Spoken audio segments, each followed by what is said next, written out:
사랑하는 여러분, 세상의 논리에 의하면은 이 풍년이 되면은 흥하는 길이요, 그리고 이 흉년이 들면은 망하는 길이라 그렇게 생각들을 하지만은 우리 하나님의 세계는 그렇지 않습니다. 이 사탄은 흉년을 통하여서 온 세상 사람들을 다 이제 괴롭게 하지만은, 그러나 우리 하나님은 이 흉년에 하나님의 사람을 세워서 모든 것을 합력하여서 선을 이루시고 온 세상을 구원하시는 역전의 역사를 일으킨다고 하는 사실을 믿으시기를 주의 이름으로 간절히 축원합니다. 하나님은 애굽의 흉년을 통해서 보잘것없는 요셉을 그의 가정과 온 세상을 살리는 위대한 인생으로 만들어 주셨습니다. 또 이 흉년을 통하여서 가문을 축복하여서 하나님의 백성 이스라엘 민족을 이루기도 하셨던 것입니다. 자, 그러면은 이 지혜와 명철이 있는 이 요셉이 총리 대신이 되어서 온 세상을 구원했던 그 국가의 정책이 무엇인가 우리가 한번 살펴보아야 되겠습니다. 매년 이제 풍년으로 남는 곡식의 5분의 1을 이제 거두어서 저장하는 것입니다. 자, 여러분 한번 생각해 보세요. 이 국가가 7년 풍년 동안 매년 수확의 5분의 1을 저장하는 것이, 이것이 쉬운 일이겠습니까? 7년 후에 반드시 7년 흉년이 든다라고 하는 그런 확신이 없게 되면은 실시할 수 없는 국가정책입니다. 곡물을 우리가 쌀로 한번 생각을 해보세요. 자, 이 쌀이 전국적으로 이제 막 넘쳐나는데 국가에서 그 넘쳐나는 쌀을 계속 거두어 드리는 거예요. 이게 쉬운 일이겠습니까? 이게 사람들이 이해가 되는 일이겠어요? 자, 여러분 질문하겠습니다. 쌀을 거두어 드릴 때에 이 국가에서 세금처럼 강제로 거두겠습니까? 그렇지 않으면 수매했겠습니까? 이것은요, 수매했을 것입니다. 기존에 이제 세금은 세금대로 거두어 드리고, 그리고 백성들이 처리 곤란한 그 남은 쌀을 국가에서 사들였을 것입니다. 왜 그러냐면 흉년 때에 국가가 국민에게 돈 받고 쌀을 판 것을 보게 되면은 풍년 때에 국가가 돈을 주고 수매했을 것입니다. 그래야 흉년에 그 쌀을 팔 수 있지 않겠습니까? 국가에서 공권력을 동원해서 계속 7년 동안 아무것도 주지 않고 강제로 만약에 이 수거를 했다고 할 것 같으면은 이거 수탈 행위가 되어서 폭동이 일어날 것 아니겠습니까?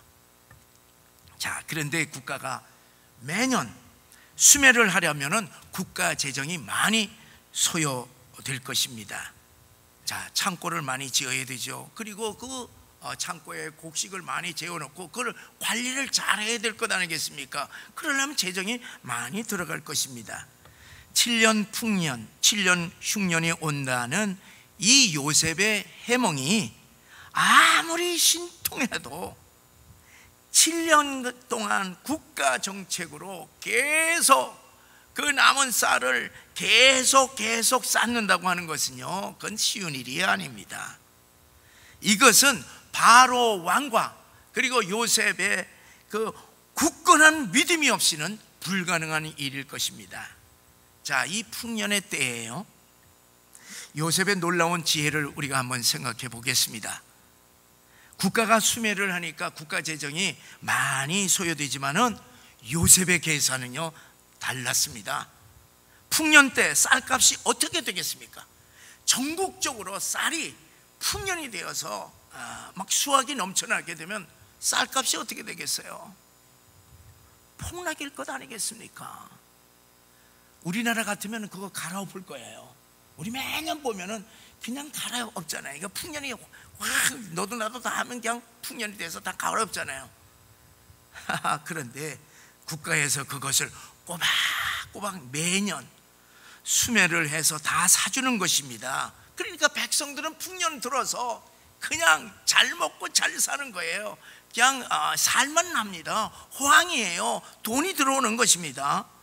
자, 이제 더 이상 쌀을 쌓을 곳이 없어서 이제는 뭐냐면 기록도 하지를 않는다 그랬어요. 그냥 쌓는 거예요. 그런데 그 좋았던 7년의 풍년이 지나가고 흉년이 닥쳐왔습니다. 흉년이 되니까 농사가 되지를 않는 것이에요. 자, 쌀이 부족하니까 쌀값이 어떻게 되겠어요? 올라갈 것 아니겠습니까? 네. 채 1년도 안 돼서 백성들의 곳간에 쌀이 바닥이 나는 것입니다. 여러분, 매년 풍년이었기 때문에 누가 쌀을 저장을 많이 했겠습니까? 또 풍년이 오리라 그렇게 생각했을 것 아니겠습니까? 자, 백성들이 저장한 쌀이 점점 떨어지자 이제 백성들은 국가의 곳간으로 달려갑니다. 그동안 국가에 쌀을 팔아 모은 돈이 있었기 때문에 그 돈으로 이제는 국가에서 쌀을 삽니다. 흉년이라 해서 국가에서 그냥 무상 공급을 실시하지 않았습니다. 철저하게 경제 원칙에 따라서 이 돈을 딱 받고 쌀을 팔았습니다.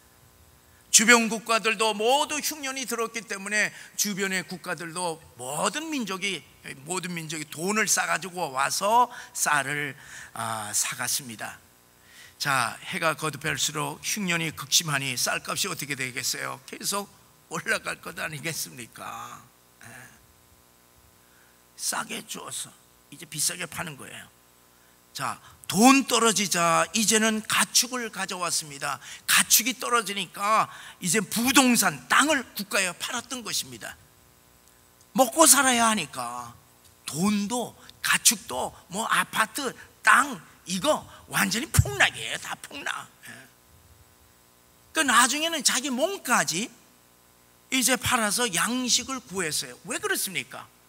양식이 곧 생명이 되기 때문에 그렇습니다. 자, 요셉의 경제 정책이 무엇입니까?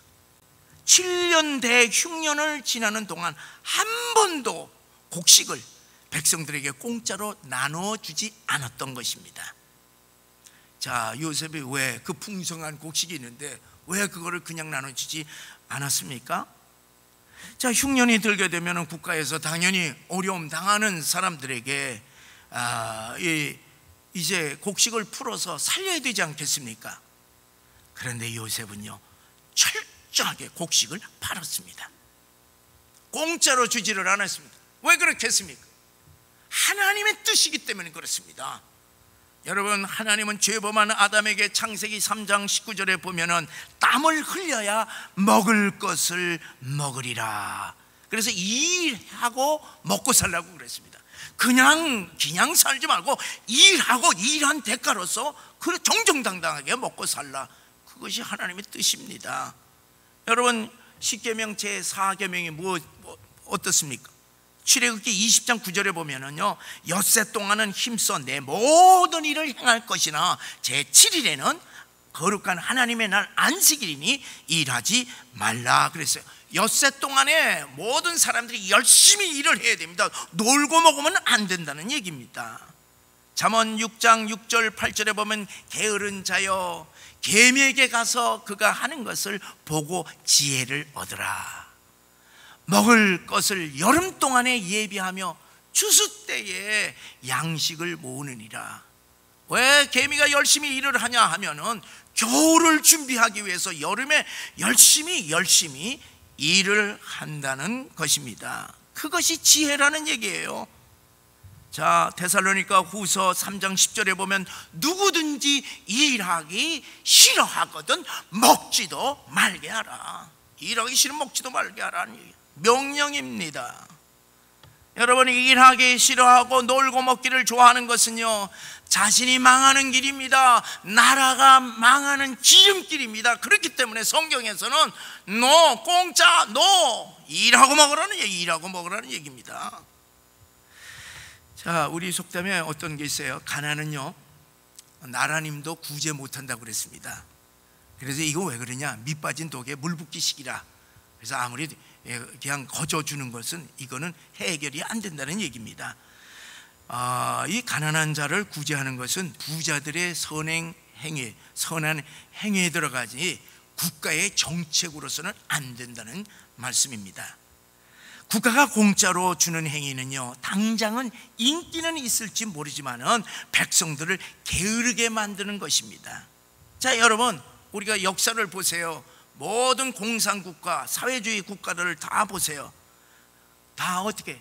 가난하게 살아요. 공통점이 가난입니다. 왜 사회공산주의 국가에서 가난하게 사는 이유가 무엇입니까? 그것은요, 딱 국가가 먹여 살리는 배급제도 때문에 그렇습니다. 열심히 일해봤자 국가가 다 가지고 가고, 그러니 열심히 일할 필요가 뭐가 있어요? 다 가져가는데, 열심히 일하지 않아도 국가가 다 먹여주는데 뭐 일할 필요가 무엇이 있습니까? 그저 일하는 신용만 하는 것 아니겠어요? 그러니까 국민 전체가 게으르게 되니까 국가 전체가 가난할 수밖에 없는 것입니다. 공짜로 받게 되면은요, 나중에는 일하지 않으면서 왜 내게 조금밖에 주지를 않느냐, 이렇게 줘야 되는데 왜 조금밖에, 불평합니다. 그냥 줘도 감사를 모르는 거예요. 네. 여러분, 오늘날 우리 한국의 노조들 보세요. 노조들 보면은 엄청나게 돈 받아가는 것 같은데 일 안 하면서 이 어려운 때에 돈을 올려달라는 것이에요. 감사가 없는 거예요. 감사가. 이번 주간에 이 정부에서 2차 긴급재난기금을 지원한다고 하지 않습니까? 이제 그 중에 하나가 이제 2만 원 통신비 지급입니다. 여러분, 내가 전화를 사용하면은 내가 통신비 내는 거 그거 당연하잖아요. 근데 내가 요구하지도 않았는데 정부에서 대신 그냥 이렇게 해갖고서 뭐 갚아준다는 얘기예요. 그래서 그거 보니까 가만히 여러분 요즘에 우리 아이들 보세요. 요즘 아이들에게도요, 노란 돈을 줘야지 다른 돈 주면은 시군둥해요, 그거.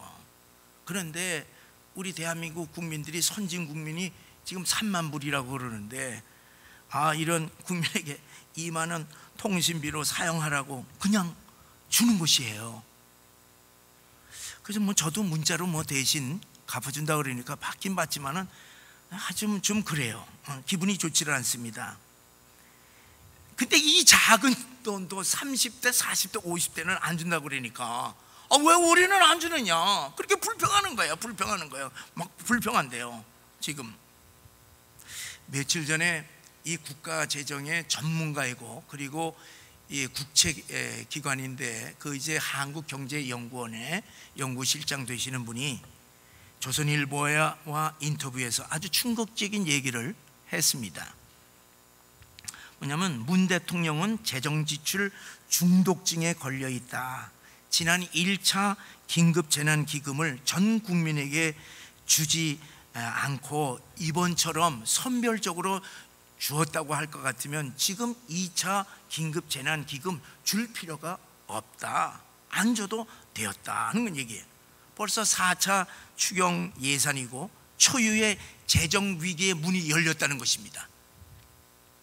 재정위기가 오게 되면은 우리 한국은 이 돈을 찍어서 메꿀 수 있는 뭐 미국이나 일본이나 유럽과 같은 기축통화 국가가 아니기 때문에 우리는 그냥 위기입니다 하면 그냥 이 외환 위기가 닥치게 됩니다. 자, 근데 지금 청와대의 이 재정 지출을 막을 브레이크가 이거 국회가 돼야 되는데 여당은 한술 더 떠서 그냥 돈을 더 쓰라고 하고 야당도 국민에게 잘 보여야 하기 때문에 얘기도 못하고 함께 동조해서 돈을 쓰라고 하고 있다는 얘기입니다.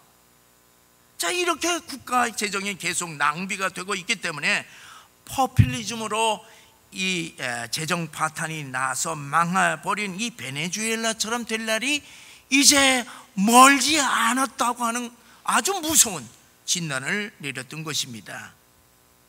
또한 많은 사람들이요, 포퓰리즘과 사회주의 정치 이념 때문에 경제가 거덜나고 있다고 진단을 하고 있습니다. 왜냐하면 경제가 무너져서 경제가 무너지면 중산층이 이제 무너지는 거예요.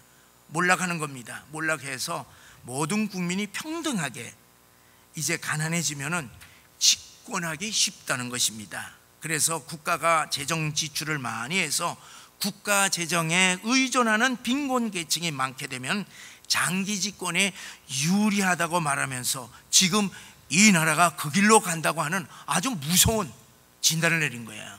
그 양반 그 국제기관인데 아주 그냥 비판을 신랄하게 했더라고요. 예.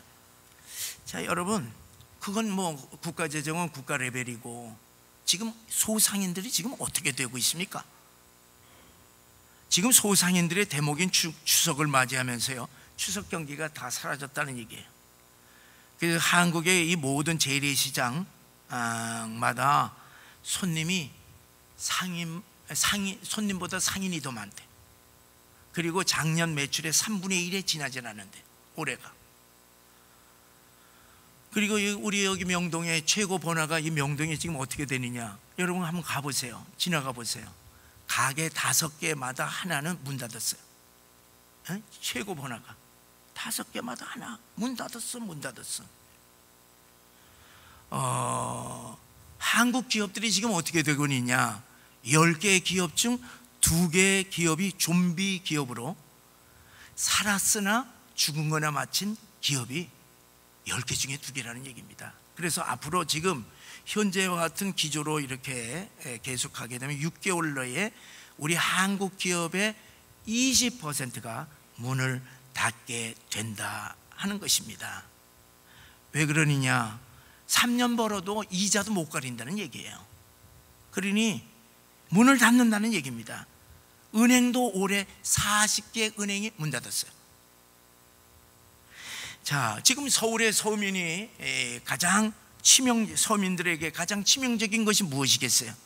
그건 다른 게 아니라 아파트값 아니겠어요?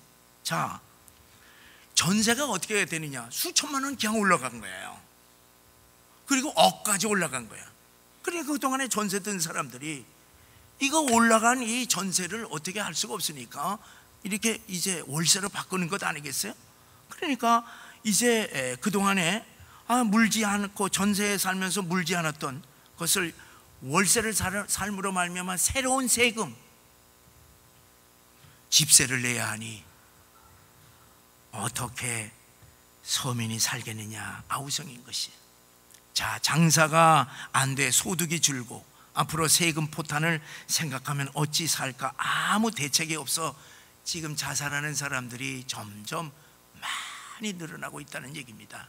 그러니까 지금 막막하기만 하고 대책이 없는 거예요. 대책. 서민들 대책이 없는 것이. 사랑하는 여러분, 지금 우리나라가 당면한 이 경제적인 상황을 보게 되면은 영적인 흉년을 맞이함이 분명합니다. 이 흉년을 올바로 대비하지 아니하면은 나라가 망하고 우리 교회들이 망하고 가정과 사업도 망할 수가 있습니다. 그러면 어떻게 우리들이 이 흉년을 맞이하여 대비해야 되겠습니까? 여러분, 대비책이 있어요? 뭐가 있겠습니까? 우리가 무슨 힘이 있어요? 여러분, 우리들에게는 대비책이 아무것도 없습니다. 그렇기 때문에 우리는 어떻게 해야 되겠습니까? 하나님의 말씀으로 돌아가야 됩니다. 하나님께서 무슨 말씀을 하셨는가, 우리들이 말씀으로 돌아가야 할 것입니다. 요셉이 바로 왕에게 이렇게 제안합니다. 다가올 7년의 풍년과 7년의 흉년을 대비하기 위해서는 왕이여, 명철하고 지혜 있는 사람을 택하여 애굽 땅을 다스리게 하소서, 그렇게 제안을 했습니다. 이때 바로 왕은 39절에서 하나님이 이 모든 것을 내게 보이셨으니 너와 같이 명철하고 지혜 있는 자가 없도다, 그렇게 말하면서 이 요셉을 애굽의 총리 대신으로 택했던 것입니다. 38절에 보니까 바로 왕이 구체적으로 명철하고 지혜 있는 사람 요셉에 대해서 이렇게 지적을 합니다. 바로가 그의 신하들에게 이르되 이와 같이 하나님의 영에 감동된 사람을 우리가 어찌 찾을 수 있으리요? 명철하고 지혜 있는 사람은 바로 하나님의 영에 감동된 사람이라고 밝히고 있습니다. 명철하고 지혜 있는 사람, 이 흉년을 대비할 수 있는 사람, 극복할 수 있는 사람은 하나님의 영에 감동된 사람이어야만 된다고 하는 사실입니다. 사랑하는 여러분, 우리도 하나님의 예배에 두신 명철하고 지혜 있는 요셉과 같은 지도자를 세워주시옵소서. 하나님의 영에 감동된 자를 이 땅에서 세워주셔서 이 흉년을 극복하고 통일 한국을 이룩하여서 역전의 역사를 일으키게 해달라고 간절히 기도하시기를 주의 이름으로 간절히 축원합니다. 여러분, 또한 우리 또한 이 흉년에 우리 교회와 가정과 사업을 살릴 뿐만 아니라 더욱 흥하게 할 수 있도록 하나님의 영에 감동되어서 살게 하여 주시옵소서 간절히 기도하시기를 주의 이름으로 간절히 축원합니다. 오늘 이 시간 우리가 하나님의 영에 감동된 사람에 대하여서 우리가 깊이 생각하기를 원합니다. 하나님의 영에 감동된 사람은 어떤 사람이겠습니까? 두 가지를 생각할 수 있습니다. 첫째는 하나님의 영이 그 안에 있는 사람, 다시 말하면 영이신 하나님, 곧 성령이 내주하는 사람, 이 사람이 바로 하나님의 감동된 사람입니다. 로마서 8장 9절에 보면 누구든지 그리스도의 영이 없으면 그리스도의 사람이 아니라 했습니다. 예수님의 영이 있는 사람, 그것은 바로 하나님의 영에 감동된 사람인 것입니다. 고린도전서 12장 3절에 보면 성령으로 아니고서는 누구든지 예수를 주시라 할 수 없느니라. 우리 예수님을 주인으로 모신 사람, 내 안에 내가 주인이 아니라 예수님이 주인이 되시면 성령이 계신 것, 하나님의 영에 감동되었다고 하는 사실을 증명해 주는 것입니다.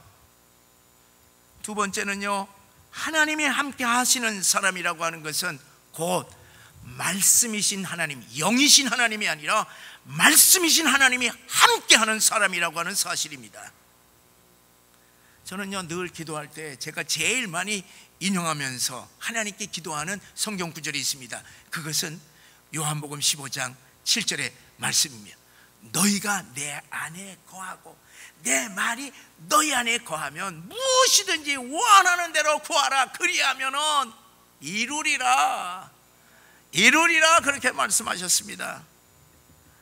여러분, 저는요, 이 말씀을 통해서 뭐를 생각을 하냐면, 나는 솔직히 내가 예수님의 품 안에 있는지 몰라요.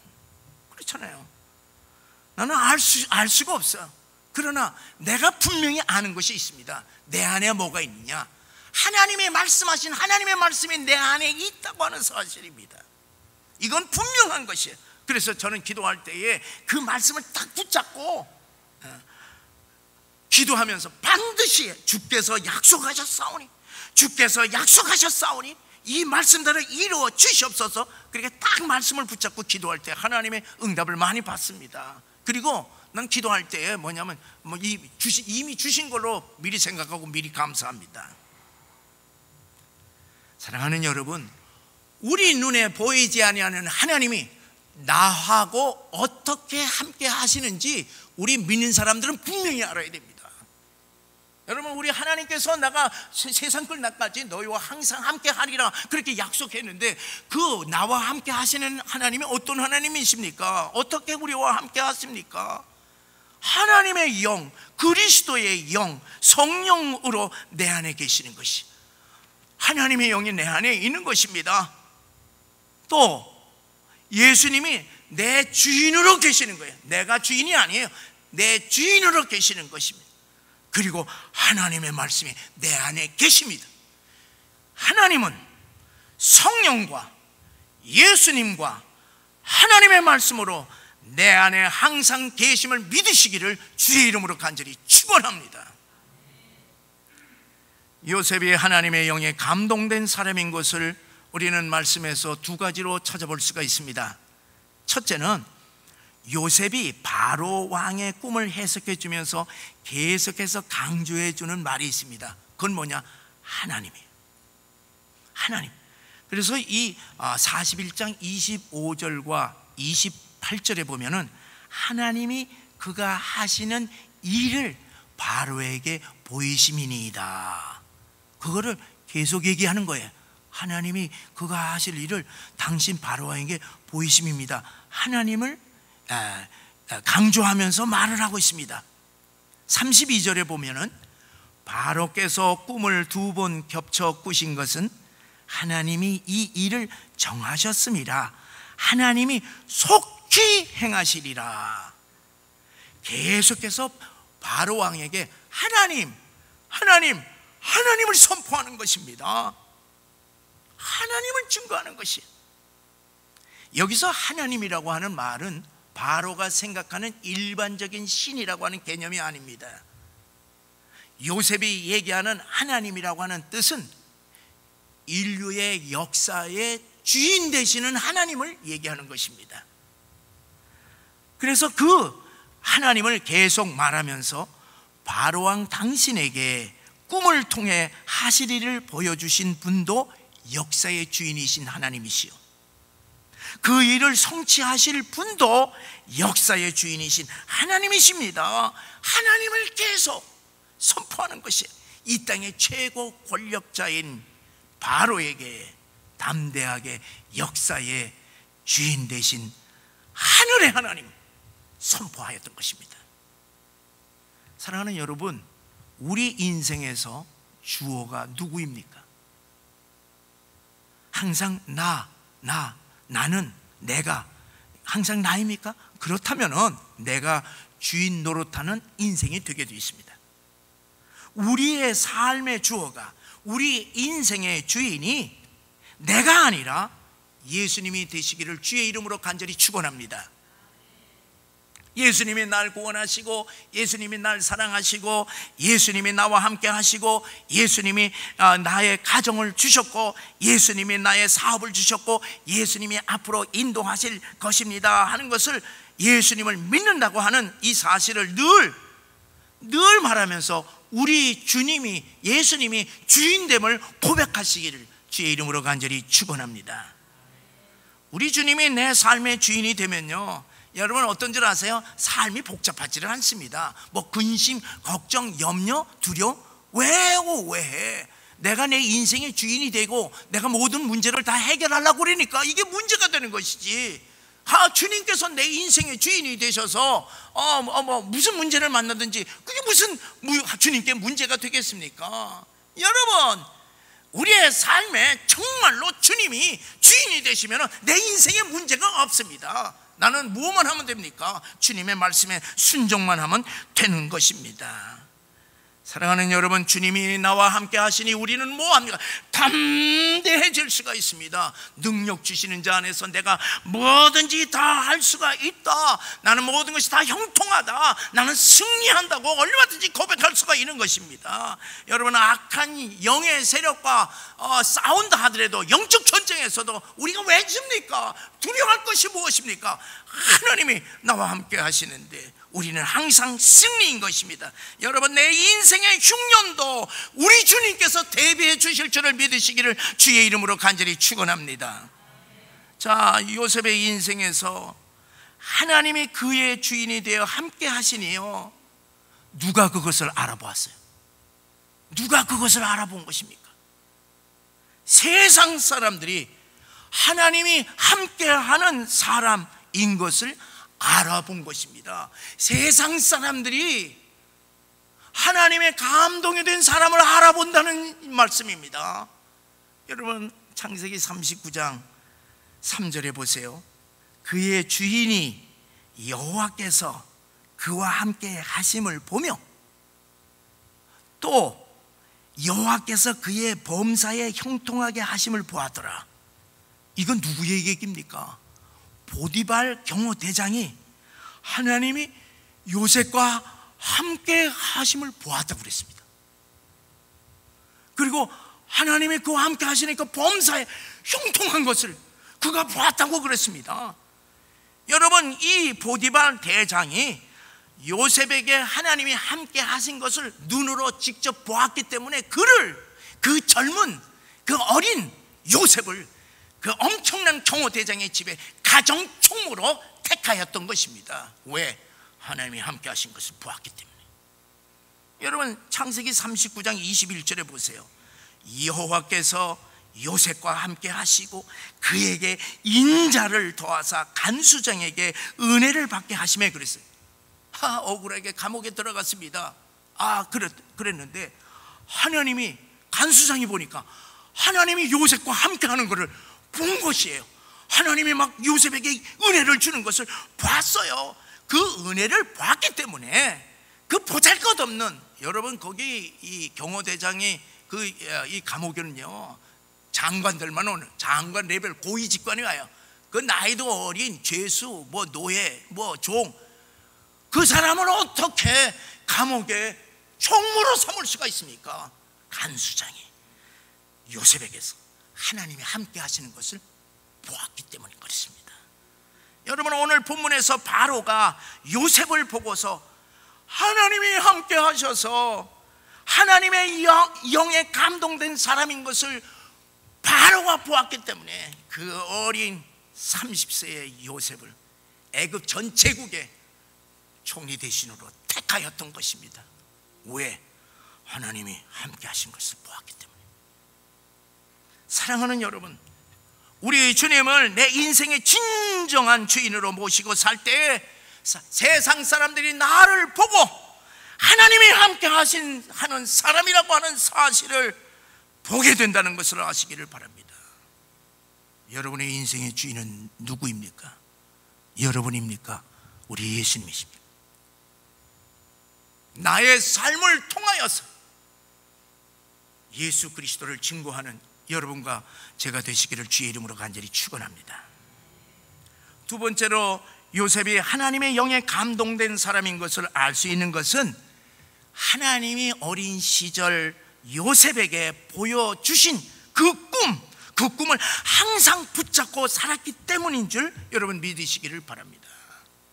요셉이 17살 때 형들에게 배신을 당해 구덩이에 던져졌을 때에도, 노예로 팔려갔을 때에도, 보디발의 집에 종이 되었을 때에도, 억울한 누명을 쓰고 감옥에 갇힐 때에도, 사람들에게 이제 완전히 잊혀버린 그런 존재가 되었을 때에도 그는 어떻게 했습니까? 원망하지 않았어요. 여러분, 낙심하지 않았습니다. 절망하지를 않았던 것입니다. 왜? 그는 하나님의 약속인 그 꿈을 붙잡고, 그리고 항상 하나님이 자기와 함께 하시는 것을 확실히 믿었고 그리고 경험했기 때문인 줄 믿으시기를 바랍니다. 사랑하는 여러분, 이방인의 신분, 노예의 신분, 종의 신분, 죄수의 신분이었던 비천한 젊은 요셉이 어떻게 이 애굽 제국의 총리의 신분으로 역전될 수가 있었겠습니까? 그의 인생의 경험이 많아서, 그가 지식이 많아서, 교육을 많이 받아서, 그의 능력이 출중해서, 천만의 말씀이에요. 천만의 말씀. 그런 것들은 그냥 애굽 제국에 그냥 쎄고 쎄습니다. 그러나 세상 사람들이 가지고 있지 못한 한 가지가 있으니 그것은 다른 것이 아니라 하나님의 영에 감동되었다고 하는 사실입니다.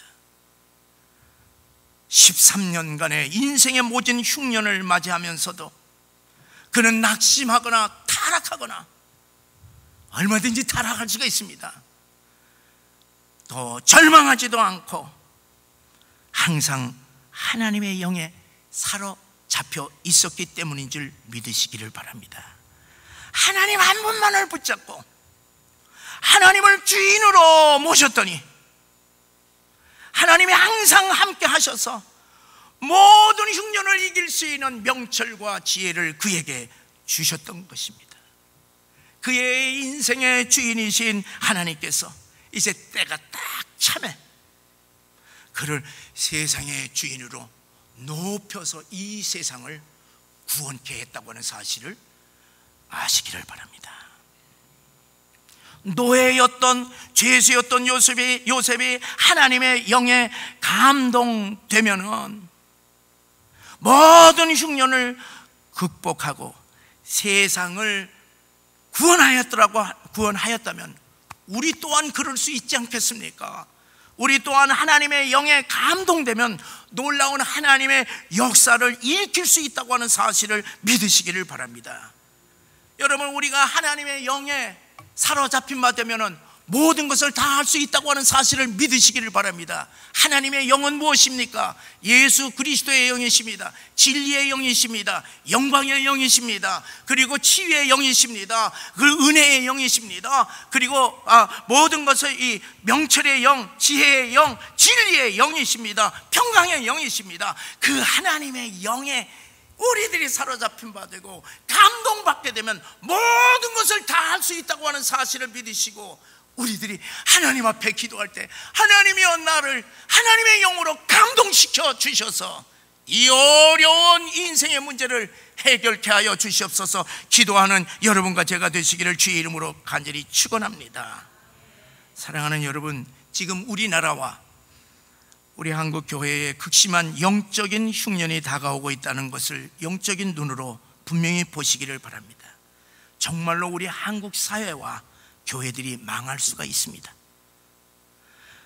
바로 왕의 흉년의 위기 앞에서 이와 같이 하나님의 영에 감동된 사람을 우리가 어찌 찾을 수 있으리요? 그렇게 말했듯이 오늘도 이 세상은 하나님의 영에 감동된 사람을 찾고 있음을 믿으시기를 바랍니다. 그러기에 우리의 신앙을 하나님 앞에서 확실히 점검해야만 됩니다. 사랑하는 여러분, 내가 정말로 성령이 내 안에 거하시는지, 내 인생의 주인이 정말로 우리 예수님이신지, 내가 하나님의 말씀에 사로잡힌 바 되었는지, 내가 정말로 성령 충만을 위하여서 기도하는지, 우리의 신앙을 분명히 하시기를 주의 이름으로 축원합니다. 사랑하는 여러분, 이 어려운 시대를 맞아 하나님의 영에 감동되어서 하나님이 우리 인생을 통해 우리 가정을 살리시고 우리 한국 교회와 우리 한국 사회를 변화시키시고 나라와 민족을 살리는 요셉과 같은 위대한 인생 되시기를 주의 이름으로 간절히 축원합니다.